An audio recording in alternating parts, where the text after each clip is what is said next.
2026 से किसानों के लिए किसान आईडी अनिवार्य हो गया है। बिना वैलिड आईडी के पीएम किसान की किस्तें बंद हो जाएंगी।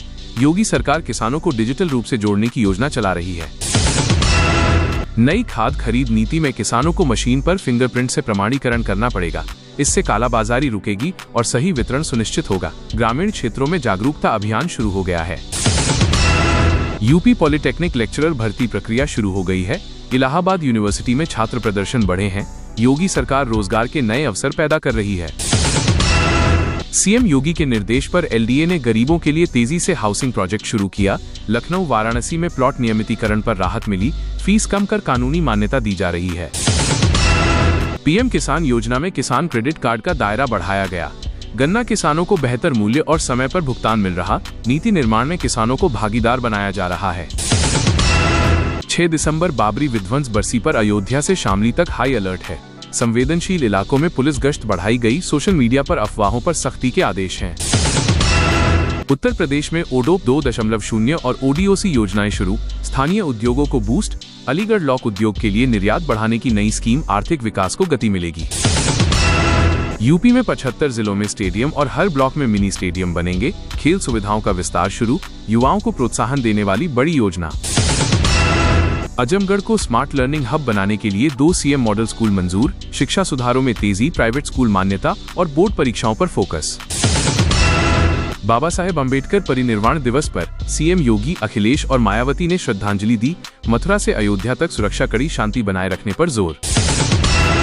उत्तर प्रदेश में घरेलू और कृषि बिजली टैरिफ में मामूली वृद्धि की घोषणा की गई है। सरकार ने किसानों के लिए राहत पैकेज भी पेश किया है।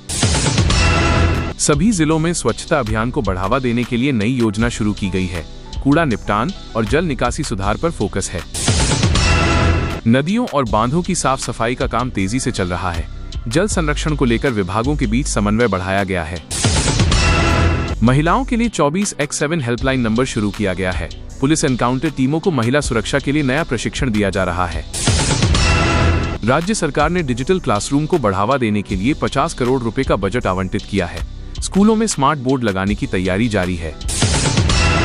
राज्य में मनरेगा योजना में धोखाधड़ी की रिपोर्ट के बाद 3 ब्लॉकों में जांच शुरू की गई है, ताकि भ्रष्टाचार को रोका जा सके और योजना के लाभार्थियों को सही सहायता मिले। यूपी सरकार की नई पेंशन योजना पर काम जारी है, जिससे 17 लाख कर्मचारियों को जल्दी ही पेंशन सुविधाएं मिलने लगेंगी। यह योजना कर्मचारियों के भविष्य को सुरक्षित करेगी। महिलाओं के लिए उत्तर प्रदेश होमगार्ड भर्ती नियमों में बदलाव किया गया है, जिससे महिलाओं को भर्ती प्रक्रिया में राहत मिलेगी और उनमें सहभागिता बढ़ेगा। यूपी पुलिस ने 9 वरिष्ठ अधिकारियों के पदस्थापना फेरबदल के आदेश जारी किए हैं, जिससे पुलिस विभाग की कार्यकुशलता और जवाबदेही बेहतर होगी।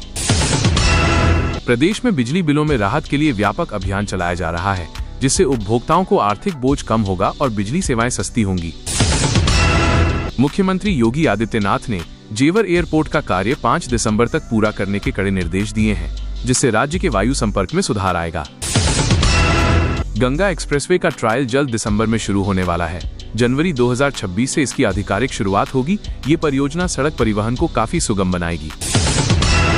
अब उत्तर प्रदेश में आधार कार्ड को जन्मतिथि प्रमाण के रूप में मान्यता नहीं दी जाएगी, जिससे दस्तावेजों का सत्यापन और अधिक सशक्त होगा।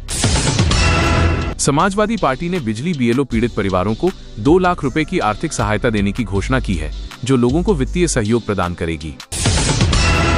मैनपुरी में हाल ही में हार्ट अटैक, डायरिया और निमोनिया से पीड़ित 5 मरीजों की मौत हो गई है।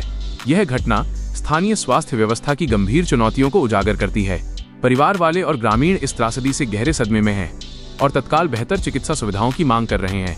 प्रशासन ने मामले की जांच शुरू कर दी है, ताकि इस तरह की घटनाओं को भविष्य में रोका जा सके। गोंडा में एक सड़क हादसे में इंटरमीडिएट के एक छात्र की जान चली गई है। ये हादसा इतना गंभीर था कि छात्र की तुरंत मौत हो गई, जिससे परिवार में कोहराम मच गया है। स्थानीय पुलिस ने मामले में जांच शुरू की है और सड़क सुरक्षा को लेकर लोगों में जागरूकता बढ़ाने की बात कही है। यह घटना युवाओं के लिए एक चेतावनी है कि सड़क पर सावधानी बरतना कितना जरूरी है। देवरिया में 8 दिन शेष होने के बावजूद आधे से अधिक सरकारी काम पूरे नहीं हो पाए हैं। इससे विकास कार्यों पर सवाल उठ रहे हैं और लोगों में असंतोष बढ़ रहा है। प्रशासन को कड़ी निगरानी के निर्देश दिए गए हैं, ताकि वे अपने वैध लक्ष्यों को समय पर पूरा करें। जनता अब जल्द से जल्द पूरी उपयुक्त सेवाओं की उम्मीद कर रही है। गोंडा में श्रीराम बारात का स्थानीय श्रद्धालुओं ने भव्य स्वागत किया। ये धार्मिक आयोजन स्थानीय संस्कृति और श्रद्धा का प्रतिबिंब था, जिसमें बड़ी संख्या में लोग शामिल हुए। इस उत्सव ने धार्मिक सद्भाव और सामाजिक एकता को नए आयाम दिए। प्रशासन ने भी सुरक्षा व्यवस्था में पूरी सावधानी बरती। संत कबीर नगर में आशा कार्यकर्ताओं ने पारिश्रमिक में देरी को लेकर सीएमओ और डीएम कार्यालयों पर विरोध प्रदर्शन किया। उन्होंने अपने हक के लिए जोरदार आवाज उठाई और सरकारी अधिकारियों से शीघ्र भुगतान की मांग की। सरकार ने भुगतान प्रक्रिया जल्द शुरू करने का आश्वासन दिया है। यह विरोध आशा कर्मचारियों के हक और सम्मान की लड़ाई का हिस्सा है। बांदा में स्वास्थ्य विभाग ने 300 घरों को नोटिस जारी किया है, क्योंकि नवंबर महीने में 68 डेंगू के मरीज पाए गए हैं। विभाग ने सख्ती से कहा है कि सभी को स्वच्छता बनाए रखनी होगी और डेंगू के कारणों को रोकना होगा। स्थानीय समुदाय को भी डेंगू से बचाव के लिए सक्रिय कदम उठाने के लिए प्रेरित किया जा रहा है। यह समस्या स्वास्थ्य विभाग के लिए गंभीर चुनौती बनी हुई है। मैनपुरी में स्थानीय लोगों ने सरकार से केवल वादों पर नहीं, बल्कि धरातल पर काम दिखाने की मांग की है। कई योजनाएं अधूरी हैं और विकास कार्य सुस्त गति से चल रहे हैं। जनता में सरकार के प्रति विश्वास लौटाने के लिए त्वरित और स्थायी काम की अपेक्षा है। प्रशासन ने इस पर ध्यान देने का आश्वासन दिया है। राज्य में वृद्धावस्था, विधवा और दिव्यांग पेंशन योजनाओं के तहत लंबित आवेदनों के निस्तारण में तेजी लाई जा रही है। सरकारी अधिकारियों ने पात्र लाभार्थियों को लाभ समय पर देने हेतु ऑनलाइन वेरिफिकेशन प्रक्रिया को तेज करने के निर्देश दिए हैं, ताकि कोई भी लाभार्थी अपने अधिकारों से वंचित न हो। प्रधानमंत्री ने हाल ही में उत्तर प्रदेश की विभिन्न विकास परियोजनाओं की प्रगति की समीक्षा की। प्रमुख परियोजनाओं जैसे एक्सप्रेसवे, रेलवे विस्तार और स्मार्ट सिटी योजनाओं पर अधिकारियों को कार्य शीघ्र पूरा करने के निर्देश दिए गए हैं। यह पहल राज्य में निवेश और रोजगार सृजन को बढ़ावा देने के उद्देश्य से की जा रही है। मुख्यमंत्री योगी आदित्यनाथ ने कानून व्यवस्था को और मजबूत करने के लिए सुरक्षा व्यवस्था में सुधार के निर्देश जारी किए हैं। विशेष रूप से त्योहारों और परीक्षा सीजन के दौरान पुलिस गश्त एवं महिला सुरक्षा को प्राथमिकता दी जाएगी।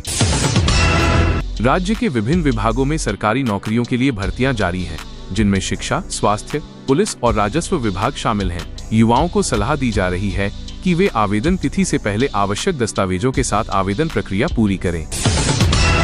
कानून व्यवस्था और सुरक्षा बलों के बलबूते को मजबूत करने के लिए होमगार्ड और पुलिस के रिक्त पदों पर नई भर्तियां होने जा रही हैं। प्रशिक्षण कार्यक्रमों में तकनीकी और शारीरिक दक्षता पर विशेष ध्यान दिया जाएगा।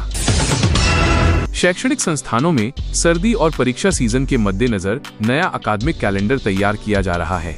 बोर्ड परीक्षाओं की तिथियां जल्द घोषित की जाएंगी, ताकि छात्रों की तैयारी प्रभावी हो सके। आयुष्मान भारत और राज्य स्वास्थ्य योजनाओं के तहत स्वास्थ्य सेवाओं में सुधार के निर्देश दिए गए हैं।